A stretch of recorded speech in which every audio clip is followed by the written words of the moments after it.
Investment risk అనేది market ఒడిదుడుకులకు లోబడి ఉంటుంది. ఇన్వెస్ట్ చేసే ముందు అందుకు సంబంధించిన వివరాలను క్షుణ్ణంగా తెలుసుకున్నాకే పెట్టుబడులు పెట్టండి. ఈ కార్యక్రమం నిపుణులు, అనుభవజ్ఞుల సూచనలు, సలహాల మేరకు మాత్రమే నడుస్తుంది. మీ పెట్టుబడులకు ఏబిఎన్ ఆంధ్రజ్యోతి ఎటువంటి బాధ్యత వహించదు.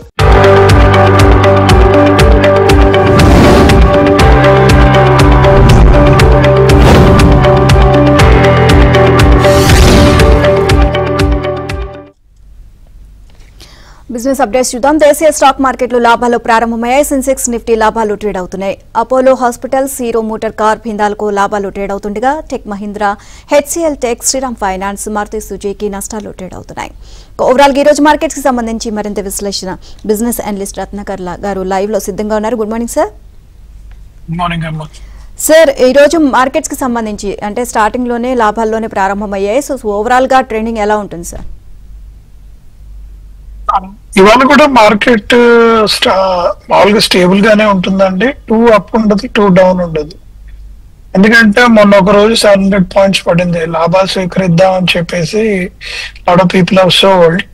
తర్వాత స్టెబిలైజ్ అయింది market. Even Trump tariff impact కూడా తెలిసిపోయింది కాబట్టి 50% కంటే ఇంకా ఆయన పెంచకపోవచ్చు, పెంచినా ఇంకో 25% పెంచుతాడు అనేది ఒక పాయింట్ రావటం వెరీ పాజిటివ్ సైడ్.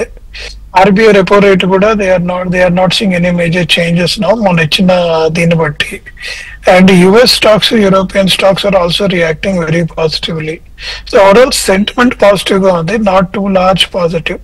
అలా నెగిటివిటీ ఎక్కడ లేదు కాబట్టి it is going to be stable అంటే.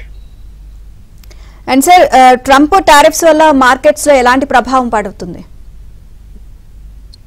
చాలా మంది అనలిస్టులు ఏమన్నారంటే ట్రంప్ టారిఫ్ ఉంటుంది భయపడ్డారు చాలా. 25 ఉంటుందా, 50 ఉంటుందా, 100 ఉంటుందా అని. కరెంట్లీ 25% టారిఫ్ విత్ 25% పెనాల్టీ ఇస్తారు, ఎందుకంటే మనం రష్యాతో డీల్ చేస్తున్నామని.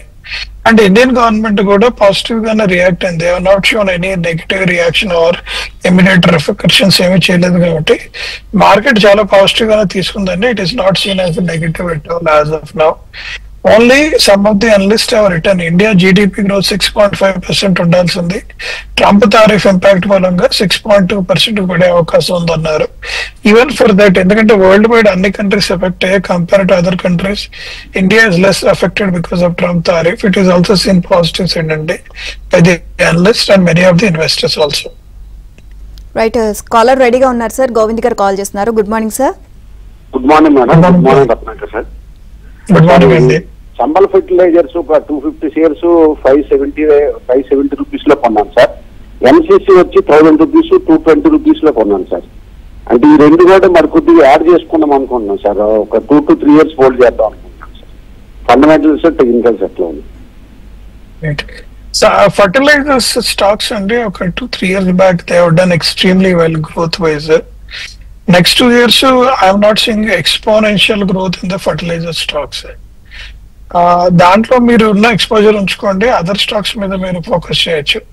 ఎన్సీసీకి ఆర్డర్ బుక్ పెరుగుతుంది సార్. ఇన్ఫ్రాస్ట్రక్చర్ గ్రోత్ మీద సెంట్రల్ గవర్నమెంట్ కనుక మోర్ ప్రాజెక్ట్స్ వస్తే NCC is going to get benefited. Definitely long term purpose కోసం ఎన్సీసీ స్టాక్స్ అక్యుములేట్ చేసుకోవచ్చు అండి. ఆల్రెడీ 350-400 కింద స్టాక్ 220 పడింది. This is a good opportunity to buy. Right sir, ఇది అంటే ట్రంప్ టారిఫ్స్ వల్ల కూడా డాలర్ బలపడుతుంది అని చెప్పేసి మనం అనుకోవచ్చు అంటారా? డెఫినెట్లీ అండి, డెఫినెట్లీ ట్రంప్ టారిఫ్ డాలర్ బలపడటం అనేది జరుగుతుంది.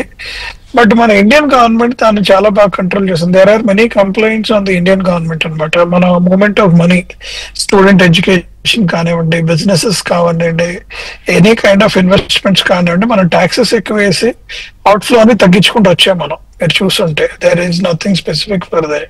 అందుకని రూపీ 83-84 హోవర్ అవుతుంది, 87కి వెళ్ళింది. We're not going to see further down trend in the rupee అండి. 87-88 is a good big point. And చాలా మంది అనలిస్టులు కూడా టెక్నికల్ లైన్ ఇచ్చారు. This is a stable line currently. Next 6 months they are not seeing any huge negative trend on that. రెండోది మీరు observe చేస్తే మన ఆయిల్ అంతా కూడా రష్యా నుంచి కొంటున్నాం. We're paying in INR, we're not paying in dollars. That is a big positive for India. అందుకనే మీకు రూపీ స్టెబిలైజ్ అవడం జరిగింది. Right, next caller Kishan garu call చేస్తున్నారండి. Good morning sir. Good morning అండి. Good morning madam. నమస్కారం అండి రత్నాకర్ గారు. నమస్కారం సార్. నా దగ్గర Hikal, H for Himachal Pradesh, I for India, Hikal అని 300 ఉన్నాయి sir. No loss no gain ఉంచుకోమంటారా? రిజల్ట్ బాగలేదు కదా, ఎగ్జిట్ కమ్మంటారా?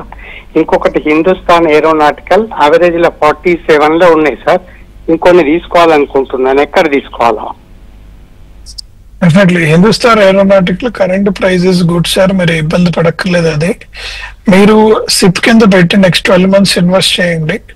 ఎందుకంటే ఇండియా ఇన్వెస్ట్మెంట్స్ ఆన్ డ్రోన్, మీరు ఈ మధ్య డిఫెన్స్ సెక్టర్ ఆర్డర్స్ బుక్స్ చూస్తుంటే డ్రోన్స్ కి, డ్రోన్ రిలేటెడ్ యాక్టివిటీస్ మీద మనం మీరు చూసారు కదా, వారు కూడా అంతా డ్రోన్స్ తోనే ఉంది. అండ్ మన మోడీ గారు కూడా దేశీయ నాలెడ్జ్ తోనే మనం వారు చేశామని కూడా చెప్పారు. So HAL as a big positive అండి. HAL, PHAL both are going to do well. హిల్కో మాత్రం మీరు ఇప్పుడు నెక్స్ట్ 2 quarters మీరు అమ్మేసి వేరే స్టాక్స్ లో ఇన్వెస్ట్ చేస్తే బాగుంటుంది సార్. కరెంట్ గా నా వ్యూవర్స్ అందరికి చెప్పేది ఏంటంటే ఐపీఓ మార్కెట్ లో వస్తున్న కొన్ని stocks they are performing very well. మీరు కొన్ని అబ్జర్వ్ చేయండి, అనలిస్టులు అందరూ కూడా మీకు రివ్యూస్ ఇస్తున్నారు. ఎకనామిక్ టైమ్స్ లోను, ఆంధ్ర వాటిలో కూడా కొన్ని stocks they are doing extremely well in the game market. మీరు పర్చేస్ చేసుకుంటే చాలా బాగుంటాయి. సో అటుపక్క కొద్దిగా ఫోకస్ చేయండి అని చెప్తున్నాను కరెంట్ గా. ఎందుకంటే రెస్ట్ ఆఫ్ ద స్టాక్స్ ఏంటంటే లిస్ట్ అయిన తర్వాత స్టెబిలిటీ ఉంది, గ్రోత్ ఆస్పెక్ట్ మీద డిపెండ్ అయి ఉంటుంది, మ్యాక్రో ఆస్పెక్ట్ మీద డిపెండ్ అయి ఉంటుంది, ఆ సెక్టర్ గ్రోత్ మీద డిపెండ్ అయి ఉంటుంది sir. Right, next caller Kishore garu call చేస్తున్నారండి. Good morning sir. Good morning sir, మాట్లాడండి సార్. 2 స్టాక్స్ అండి. ఫస్ట్ స్టాక్ వచ్చేసి Kings Infra Venture sir, 137 rupees లో తీసుకున్నాం సార్. అది వాళ్ళ రిజల్ట్ ఉంది, అది మన సేల్ చేయమంటారా సార్, అదే ఓల్డ్ పెట్టుకోమంటారా సార్?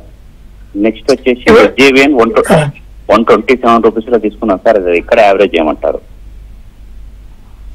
సార్? కొద్దిగా సెకండ్ స్టాక్ ఏబిఎన్ కొద్దిగా ఉంచండి సార్, హోల్డ్ చేయండి. ఏబిపి అది ఇంకొక డ్రాప్ అయ్యే అవకాశం ఉంది, తర్వాత మళ్ళీ యావరేజ్ అవుట్ చేసుకోండి. యాజ్ ఆఫ్ నో హోల్డ్ చేయండి. ఫస్ట్ స్టాక్ ఇవాళ రిజల్ట్ వచ్చిన తర్వాత డెసిషన్ తీసుకుందాం సార్. అనలిస్ట్ వ్యూ ప్రకారం మాత్రం they will have a stable output అంటున్నారు. Let us see how the results will output, దాని అకార్డింగ్లీ మీరు కాల్ తీసుకోండి సార్. నెగటివ్ గా ఉంటే న్యూస్ అమ్మాయండి, పాజిటివ్ గా ఉంటే కంటిన్యూ చేయండి. Right. And sir, Nifty and bank Nifty position ఏ విధంగా ఉంది సార్? బ్యాంక్ నిఫ్టీ ఇయర్ చాలా పాజిటివ్ గా ఉండాలండి, because of the changes in tax purview and lot of liquidity వస్తుంది. ఆ మధ్య కాలంలో స్టాక్ మార్కెట్ ఇన్వెస్ట్మెంట్స్ తగ్గి అన్ని బ్యాంక్ వస్తాయి అనుకున్నాం, ఎఫ్డీస్ పెరుగుతుంది, కాస్త లిక్విడిటీ పెరుగుతుంది అనుకున్నాము. But surprisingly people are still investing in stocks. అయితే ఇవాళ న్యూస్ వచ్చింది, మీరు చూసారో లేదో, జెరోడా, గ్రో, ఏంజల్ వన్ వీళ్ళందరూ కూడా ఈ particular month July month they have seen a downward trend and SIP also came down. I'm assuming bank stocks could get benefited. అందుకని నిన్న మీరు చూస్తుంటే HDFC and ICICI stocks have grown extremely well. So definitely this Nifty, Bank Nifty and PSC banks both will do well and you can invest on that at least for next 2 quarters. Rao garu call చేస్తున్నారు. Good morning sir. Good morning అండి. Sir, మాట్లాడండి.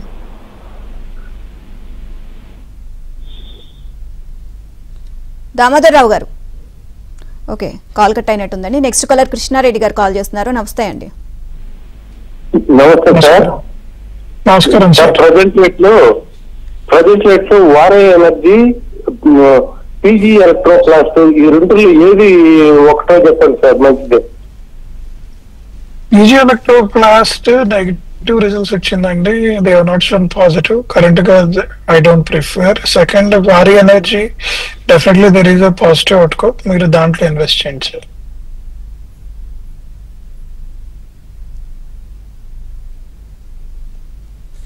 Right.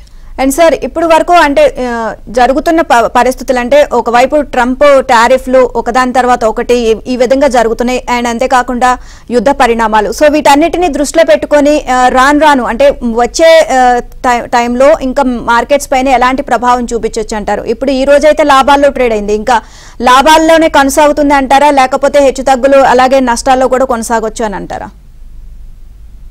Current outlook many of the అనలిస్టులు ఏమన్నారంటే కొద్దిగా ఈ particular year volatile గానే ఉంటుంది. ఎందుకంటే 2 విషయాలు జరిగాయండి, Trump tariff, Russian government issue, China issue. So Trump tariff ఏంటంటే మార్కెట్ ని చాలా ఊపేసింది. అది ఈ రోజు కూడా ఆయన క్లోజ్ చేయలేదు. మీరు చూసుంటే ఇంకా ఏదో తారీఫ్ వేస్తాను, అదేస్తాను, ఇదేస్తాను అంటున్నాడు. కానీ what ever he has to do ఇది కంప్లీట్ అయిపోయింది. ఈజ్ ఫోకసింగ్ ఆన్ గ్రోత్ అనేది చెప్పలేదు. అందుకని అనలిస్ట్ అందరూ అన్నారు ఈ పర్టికులర్ ఇయర్ కొద్దిగా వాలటాలిటీగా ఉంటుంది అనేది. But if you ask the sentiment is very positive. దానికి రెండు రీజన్స్ అండి. ఐ పర్సనల్లీ బిలీవ్, అదే వేరే వాళ్ళ ఒపీనియన్ కాదు, కానీ మన దగ్గర ఒక 10,000 స్టాక్స్ కావాల్సిన డబ్బులు ఉన్నాయి ఇండియన్ మార్కెట్ లో. బట్ యాక్టివ్ గా ట్రేడ్ అవుతున్న స్టాక్స్ మాత్రం 3,000 to 4,000 స్టాక్స్ మాత్రం యాక్టివ్ గా ట్రేడ్ అవుతున్నాయి. సో డిమాండ్ సప్లై పరంగా చూస్తే సప్లై తక్కువ ఉంది, డిమాండ్ ఎక్కువ ఉంది. అందుకని stock market is looking positive. But on other side too much valuations ఇస్తే కూడా ఇబ్బంది అని చెప్పేసి కొన్ని చోట్ల కంట్రోల్ చేసుకుంటూ వస్తున్నారు. టెక్నికల్ ఆస్పెక్ట్స్ కూడా వస్తున్నాయి కాబట్టి they are looking at. I personally feel investment in stock management and right stocks correct గా సెలెక్ట్ చేసుకొని పెట్టగలిగితే యావరేజ్ గా 12 to 15% ఈజీగా గ్రో చేయొచ్చు ఈ స్టాక్ మార్కెట్ ఇన్వెస్ట్మెంట్స్ లో అనేది చెప్పగలను. Right, next caller Chaitanya garu call చేస్తున్నారు. Good morning sir. Good morning Chaitanya garu. Good morning madam. రత్న గారు గుడ్ మార్నింగ్ అండి. రెండు స్టాక్స్ అండి. ఒకటి సిగాచి ఫార్మాస్యూటికల్ స్టాక్, రెండోదేమో వెల్స్పన్ లివింగ్ టెక్స్టైల్ స్టాక్. ఈ రెండు గురించి కొంచెం చెప్పండి సార్. అంటే కొన్ని ఉన్నాయి, కొంచెం లాసెస్ లో ఉన్నాయి, అందుకోసం. సిగాచి మొన్న మీకు తెలుసు హైదరాబాద్ లో జరిగిన ఇన్సిడెంట్ తో కొద్దిగా స్టాక్ మార్కెట్ నెగిటివ్ అయింది. ఇది నెక్స్ట్ 1 year లో ఇట్ విల్ రీవ్యాంప్ అండి. ఇన్సూరెన్స్ అన్ని సెటిల్ అయ్యి మళ్ళీ అదే bring back the factory and it will do well. అంటే మీరు 1 year లో డబుల్ ద ఇన్వెస్ట్మెంట్ చూడొచ్చు. యావరేజ్ చేసుకుంటే బాగుంటుంది. వెల్స్పన్ కి వచ్చేసి టెక్స్టైల్స్ 50% ట్యాక్స్ లో పడ్డాయి టారిఫ్ లో. And they are biggest suppliers to US also, one of the biggest suppliers Welspun. So వాళ్ళకి ఇంపాక్ట్ ఉంటుందండి ఓవరాల్ గ్రోత్ మీద. నెక్స్ట్ 1 year కొద్దిగా వాలటైల్ గా ఉంటుంది. సో మీరు జాగ్రత్తగా హ్యాండిల్ చేయండి. Textiles currently we're little bit not very optimistic అండి, not bullish also. So current గా I will say you will not see better results in Welspun. Right. And sir next అంటే చాలా మంది కూడా ఇప్పుడు ఇన్వెస్ట్ చేయాలి అనుకుంటారు. సో ఇన్వెస్ట్ చేయాలి అనుకుంటున్న వారికి మీరు ఇచ్చే సలహా ఏంటి సార్? గుడ్ థింగ్ అండి. కరెంట్ గా మా రికమెండేషన్స్ అన్ని ఏంటంటే ఈక్విటీ మ్యూచువల్ ఫండ్స్ కొన్ని ఉన్నాయండి, which is the combination of mid and blue chip stocks. మీరు హై రిస్క్ తీసుకోవాలంటే మిడ్ అండ్ స్మాల్ స్టాక్స్ లో కూడా కొన్ని ఈక్విటీ సంబంధించిన మ్యూచువల్ ఫండ్స్ ఉన్నాయి.